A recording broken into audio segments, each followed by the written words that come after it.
आज जब मैं सभागार में आ रहा था तो एक अनोखा आप लोगों ने स्वागत किया था क्रेन से, महामाला जो आपने गेट पे ही जो हमें समर्पित किया है, इसके लिए भी धन्यवाद देता हूं। और इतने बड़े संख्या में 5000 से अधिक लोगों के लिए आपने मछली चावल का जो भोज किया है, उसके लिए भी आप सभी को धन्यवाद देता हूं, क्योंकि इतना बड़ा भोज इतने बड़े लोगों के लिए ये बिहार में कोई नेता नहीं करते हैं। आप पटना में जाइएगा तो वहाँ पे हलवा पूरी तरकारी खिला के आपको नेता लोग भेज देंगे, लेकिन ये वीआईपी पार्टी का ही ताकत है कि मछली चावल का भोज आप लोगों को करा रहे हैं। इसके लिए जिला कमेटी के सभी नेतागण को भी बहुत बहुत धन्यवाद देता हूँ। साथियों, और बड़े संख्या में यहाँ पे माता बहन नौजवान साथी आए हैं।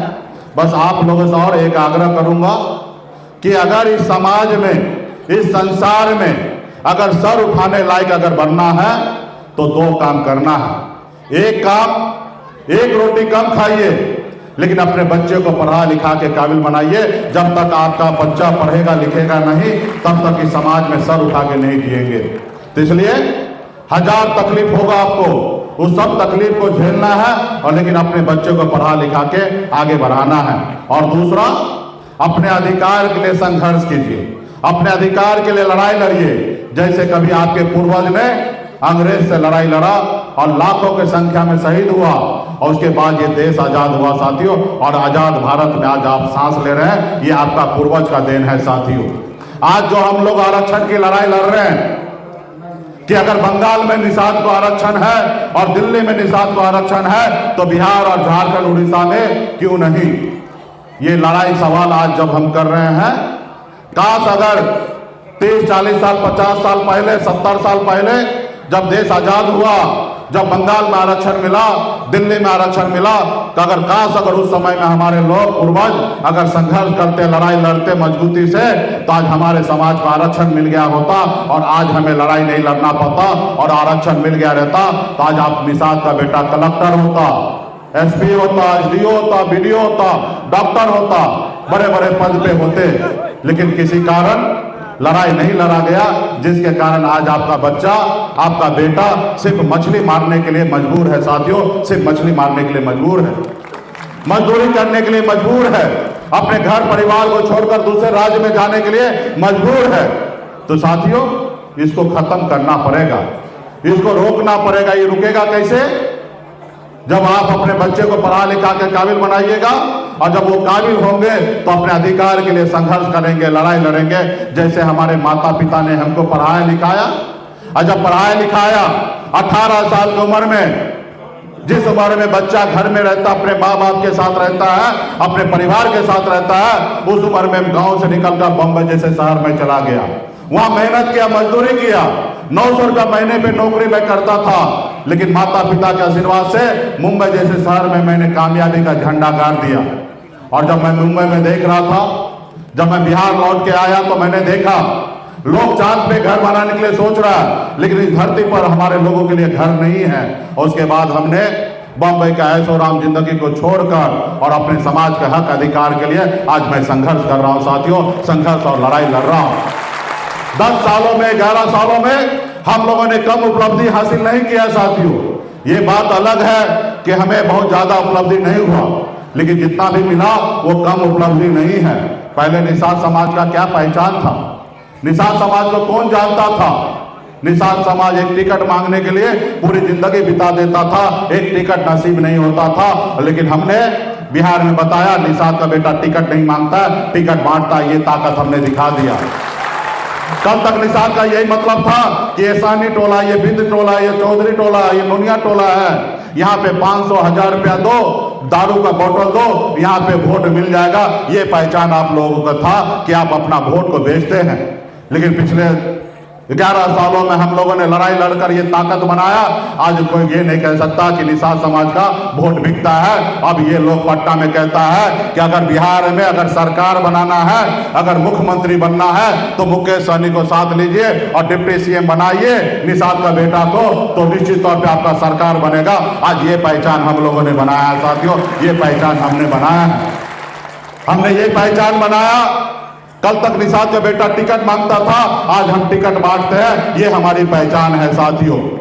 आपने 2020 में देखा, कल तक लोगों को लगता था कि मल्लाह का मतलब सिर्फ मल्लाह मछली मारता है, और 2020 में हमने अपनी पार्टी से 4 विधायक बना के दिखा दिया। और सिर्फ 4 विधायक ही नहीं बनाया, अगर हम समर्थन नहीं देते तो बिहार का मुख्यमंत्री नीतीश कुमार जी शपथ नहीं ले पाते और बिहार का मुख्यमंत्री नहीं बनते। निषाद मल्लाह का बेटा अगर समर्थन नहीं देते तो बिहार का मुख्यमंत्री नीतीश कुमार नहीं बनता। तो हमने मुख्यमंत्री भी बनाने का काम किया साथियों। तो इसलिए साथियों, आने वाला समय में बहुत बड़ी लड़ाई है।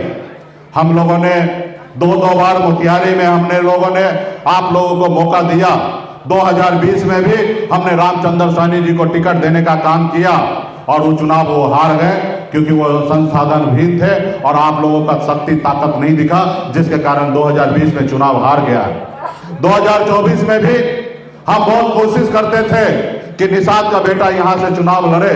हमने अशोक सहनी जी को भी आग्रह किया था कि आप जिला अध्यक्ष हैं, आपके पास थोड़ा संसाधन भी है और आप चुनाव मैदान में आइए, लोकसभा चुनाव लड़िए।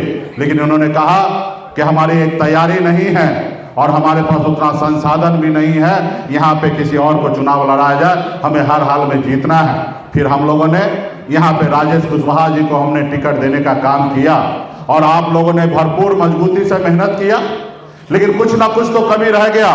मात्र 80,000 वोटों से हमने हारा। हमारे पास पहले से तैयारी नहीं था।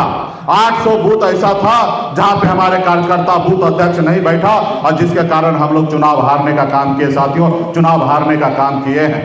तो इसलिए साथियों, 2 बार आपको मौका मिला है, मैं निश्चित तौर पे तीसरी बार भी मौका दूंगा, लेकिन जब तक आप मौका को कामयाबी में नहीं बदलिएगा तब तक निषाद समाज का झंडा बुलंद नहीं होगा साथियों, बुलंद नहीं होगा।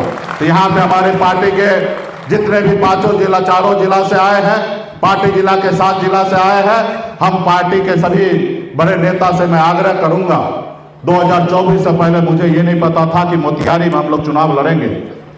चुनाव से पहले मुझे ये नहीं पता था कि गोपालगंज से हम लोग चुनाव लड़ेंगे। चुनाव से पहले ये नहीं पता था कि हम झंझारपुर लोकसभा सीट से चुनाव लड़ेंगे।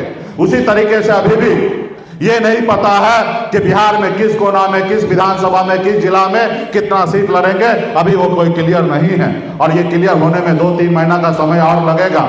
तो मेरा आपसे आग्रह है कि आप अगर पार्टी के सिपाही है, पार्टी के नेता हैं, तो निश्चित तौर पे अपने पूरे विधानसभा में, अपने जिला में जितने भी विधानसभा है, सभी विधानसभा पे तैयारी कीजिए, सभी विधानसभा पे लोगों को एक्टिव कीजिए, सभी पंचायत में लोगों को एक्टिव कीजिए, सभी प्रखंड में कमेटी बनाइए, सभी बूथ पर अपने सदस्य बनाइए। आज जैसे अभी आपने देखा, विजय वरुण जी ने केसरिया विधानसभा से बूथ कमेटी का पूरा लिस्ट बना के हमको आज सौंप दिया है, उनको मैं विशेष तौर पे मैं धन्यवाद देता हूं। इसी तरीके से आप भी तैयारी कीजिए, और क्या पता वहां पे टिकट मिल जाएगा। और टिकट तो निश्चित तौर पे आप लोगों को पता है कि आप ये चंपारण की धरती पर हमने वाल्मीकि नगर में संकल्प लिया है कि वीआईपी पार्टी में आने वाला समय में जितना भी सीट होगा उसका आधा सीट जो है अति पिछड़ा और दलित भाई को हम लोग चुनाव लड़ाने का काम करेंगे, 50% सीट लड़ाने का काम करेंगे। और आप देख ही रहे, जान ही रहे, आप लोगों ने, हम लोगों ने 60 सीट का लक्ष्य रखा है कि हमारी पार्टी चुनाव लड़ेंगे, तो बड़ा संख्या होगा जब अति पिछड़ा और दलित भाई को मौका मिलेगा। और वहां पे आपका चुनाव जो जीत होगा वो सिर्फ आपके संगठन के ऊपर जीत होगा, क्योंकि आपके पास दूसरे के जैसे संसाधन नहीं है, दूसरे के जैसे पैसा नहीं है। आप अगर चुनाव वहां जीतिएगा तो आपका सादगी और आपके तैयारी के कारण ही आप चुनाव जीतिएगा साथियों, क्योंकि आप दूसरे से टकरा नहीं सकते हैं।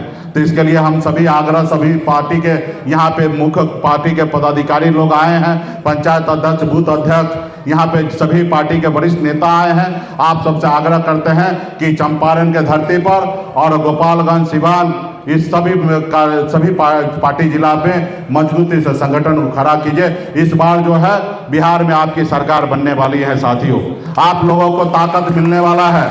इसके लिए आप अगर चाहते हैं कि अगर 1 नंबर के कुर्सी पर तेजस्वी प्रसाद यादव जी बिहार का मुख्यमंत्री बने, तो निश्चित तौर पे वीआईपी पार्टी को जिताइएगा। तो 1 नंबर के कुर्सी पर तेजस्वी प्रसाद यादव बैठेंगे, तो 2 नंबर का कुर्सी पर निषाद मल्लाह का बेटा बैठने वाला है साथियों, निषाद मल्लाह का बेटा बैठेगा।